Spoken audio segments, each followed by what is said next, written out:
Hello everyone, welcome back in my YouTube channel. So आज मैं आपको पढ़ाने वाली हूँ क्लास 10th मैथमेटिक्स का चैप्टर नंबर 13 सांख्यिकी यानी कि स्टैटिक्स। इसका हम एक्सरसाइज 13.1 का सेकंड क्वेश्चन करेंगे।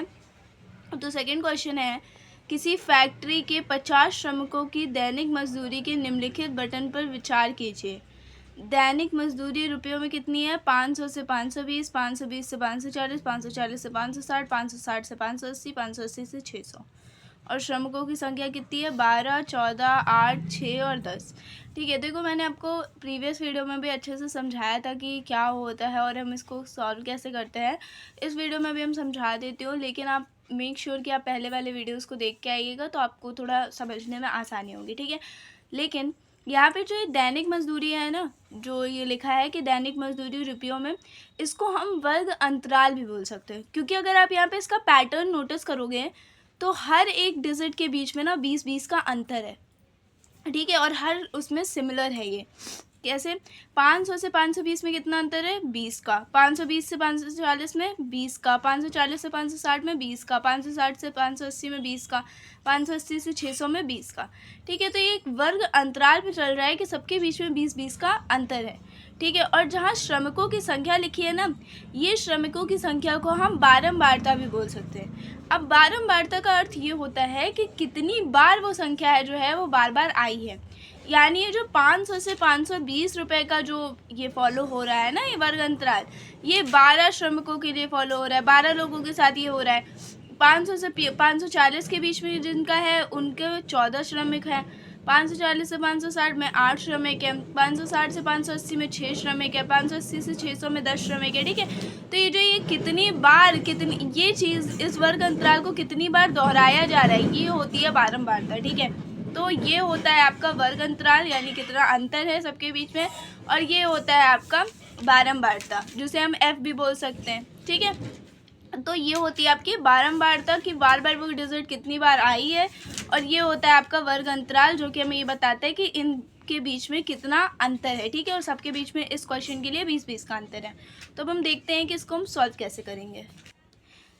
तो देखिए गाइस, मैंने यहाँ पर उसको श्रमिकों की दैनिक मजदूरी ना लिख के मैंने यहाँ पर डायरेक्ट वर्ग अंतराल ही लिख दिया है। ठीक है, बाकी सारी चीज़ें सेम है। वर्ग अंतराल को हम इंग्लिश में CI यानी क्रॉस इंटरवल भी बोलते हैं।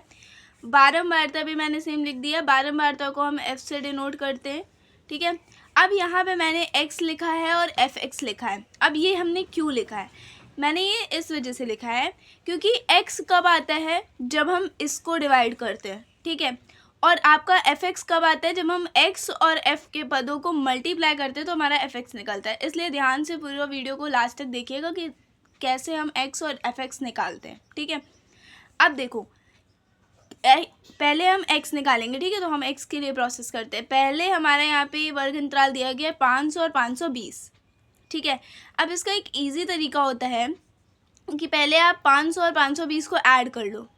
ठीक है, उसके बाद उसको आप 2 से डिवाइड कर दो, तो कितना आएगा? यहाँ पे आएगा यहाँ पे 510। ठीक है, अब दो तरीके हैं, या तो आप यही प्रोसेस फॉलो करते जाओ कि इसको और इसको जोड़ लिया, फिर इसको 2 से डिवाइड कर लिया, तो जो आया वो आपने लिख दिया, या फिर आप इसके पैटर्न को नोटिस करो कि सबके बीच में 20-20 का अंतर है, तो आप ये पहले वाले पद को निकालने के बाद इसमें 20-20 का अंतर जोड़ते चले जाओ और आपको आपका जो X है वो मिल जाएगा, पद मिल जाएंगे। ठीक है, तो आप ये वाला भी तरीका फॉलो कर सकते हो या ये वाला जोड़ने का भी तरीका फॉलो कर सकते हो, अगर आपको ये वाला समझ में नहीं आ रहा है। ठीक है, वैसे ये वाला इजी होता है, क्योंकि इसमें जैसे वर्ग अंतराल हमें पता चल गया कि 20 का वर्ग अंतराल है ना, तो हम क्या करेंगे कि 20-20 जोड़ते हुए चले जाएंगे।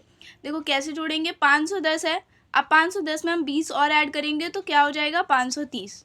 ठीक है, 530 में 20 और ऐड करेंगे तो कितना हो जाएगा? 550। फिर 20 ऐड करेंगे तो 570। फिर 20 ऐड करेंगे तो 590। ठीक है, ये आ गया हमारा X।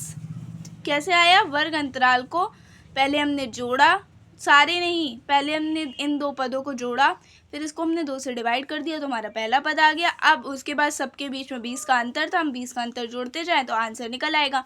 अगर आपको इस मेथड को फॉलो करने में कोई प्रॉब्लम हो रही है या आपको लग रहा है कि आपका आंसर नहीं सही आया है, तो आप इन दोनों को जोड़ो और सिंपली 2 से डिवाइड कर दो तो भी आपका आंसर आ सकता है। लेकिन ये थोड़ा लॉन्ग प्रोसेस होता है, ये हम शॉर्ट में जल्दी कर लेते हैं। ठीक है, तो अब देखो यहाँ पे हमारा X तो निकल आया, एफ़ यहाँ पे हमें दिया गया तो सी आई हमें यहाँ पर दिया गया, एक्स हमने निकाल लिया। अब हमें क्या लास्ट में बाकी रह गया एफ एक्स।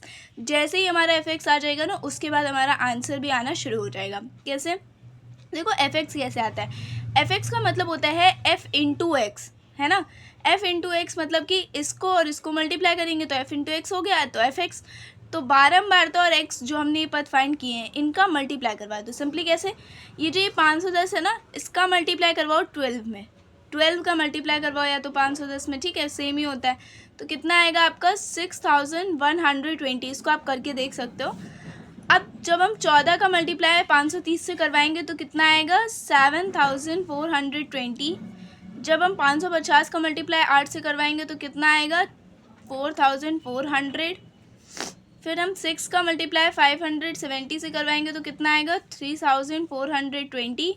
और जब हम 590 का मल्टीप्लाई 10 से करवाएंगे तो कितना आएगा 5900। ठीक है, ये आ गया हमारा अब एफ एक्स। अब देखो इसके आगे बस 2 प्रोसेस है, उसके बाद हमारा आंसर जो है वो निकल आएगा। क्या है? अब तो हमारा एक्स आ गया, एफ एक्स आ गया, लेकिन समांतर माध्य आप याद करो, समांतर माध्य का फॉर्मूला क्या होता है? समांतर माध्य का फॉर्मूला होता है sigma F x upon sigma F. ठीक है, तो सिग्मा एफ एक्स तो निकला नहीं, यहाँ पे एक्स निकल आया, एफ एक्स निकल आया, एफ और सी आई हमें दिया हुआ था। अभी हमारा सिग्मा एफ एक्स और सिग्मा एफ निकालना बाकी है। आप देखो कि सिग्मा एफ एक्स कैसे निकलता है। देखो सिग्मा एफ एक्स इस तरीके से निकलता है कि जब ये आपके एफ एक्स के पद आ गए तो एफ एक्स के इन सारे पदों को आप एक साथ जोड़ डालो। ठीक है, तो आपका सिग्मा एफ एक्स निकल आएगा। वैसे मैं इनको जोड़ चुकी हूँ तो मेरा आंसर आ रहा है 27,260। ठीक है, ये आ गया हमारा आंसर सिग्मा एफ एक्स को जोड़ने पे, मतलब इन सारे पदों को जोड़ने पे। जब हम एफ एक्स के सारे पदों को जोड़ेंगे तो हमारा सिग्मा एफ एक्स निकल आएगा। ठीक है, तो आप इसको जोड़ के देख लेना। अब हमको क्या निकालना है? Sigma F x upon sigma F.